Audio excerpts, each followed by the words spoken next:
LBG from the editor's chair here, talking to you through a TikTok text-to-speech voice. It may be cringe to some of you, but I legitimately do not have enough time before this video releases to record a voiceover.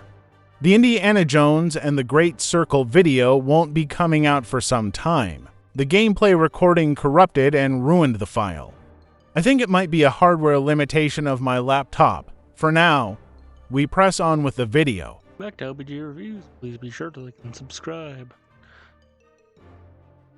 I'm going to be up front. If I sound a tad frustrated right now, or just like a bit bored or whatever, I had just spent the past 5 minutes thinking that this was recording. It wasn't.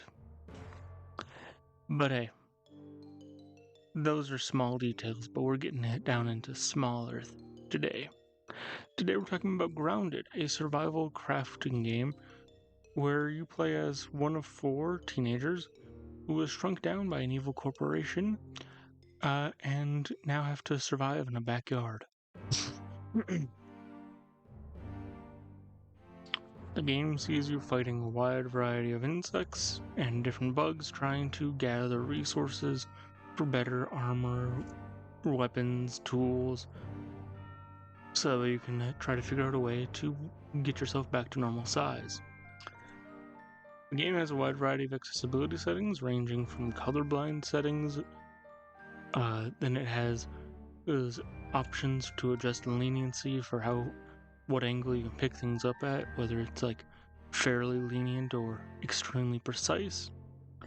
You can adjust different objects that are highlighted, whether it's only items, whether it's none of them, whether it's non-base buildings. That means like points of interest are highlighted, or all of them.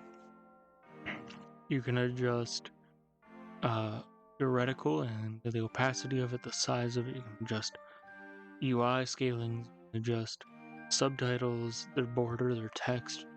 You can adjust the chat border and the chat text size. You can have the game read you the chat messages in a text-to-speech voice. You can adjust that text-to-speech voice. You can have the game read different text elements on screen to use that way. If even with UI scaling options, if the UI scaling is not good enough for you to be able to read it, you can still know what's on screen. It has arachnophobia settings, reducing the amount of detail that spiders have to them up until a point where spiders are simply replaced with simple shapes.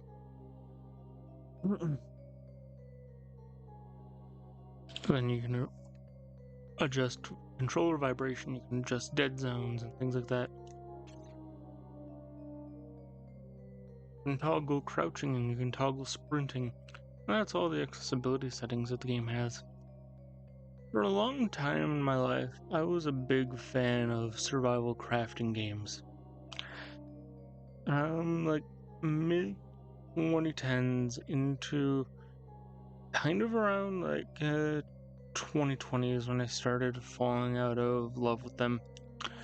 But it used to be that if there was any decent looking survival crafting game, like Subnautica, Ark Survival Evolved, Stranded Deep, The Forest,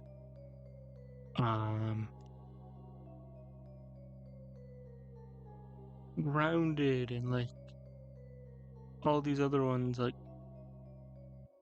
if there's a big survival crafting game that came out early to mid 2010s into some of the 2020s, there's a good chance I've played them. I used to love the challenge of it. As the years have gone on, I've fallen a little out of favor with them, or they've fallen a little out of favor with me. As time has gone on, as my life has gotten more chaotic, I've enjoyed more games that allow me to just sit back and take a breather. Of course, I do have to have games on the occasion that really amp me up, really get me excited, really get that rage boiling at times. But for the most part, I've been really taking a liking to relaxing games over the past several years, just due to how chaotic my life has been, as I mentioned. But Grounded is still one of those games that if somebody asks me, hey, you want to play some Grounded today? I would tell them, sure, why not? But back to the point of relaxing games, because I'm just about done talking about Grounded and my thoughts on survival games. This is gonna sound like it's coming out of left field to some of you. This is gonna sound completely not surprising to a handful of others. Next week, we're talking about Hello Kitty Island Adventure. I've got some things to say about that. You'll hear them next week. Have a good day, guys.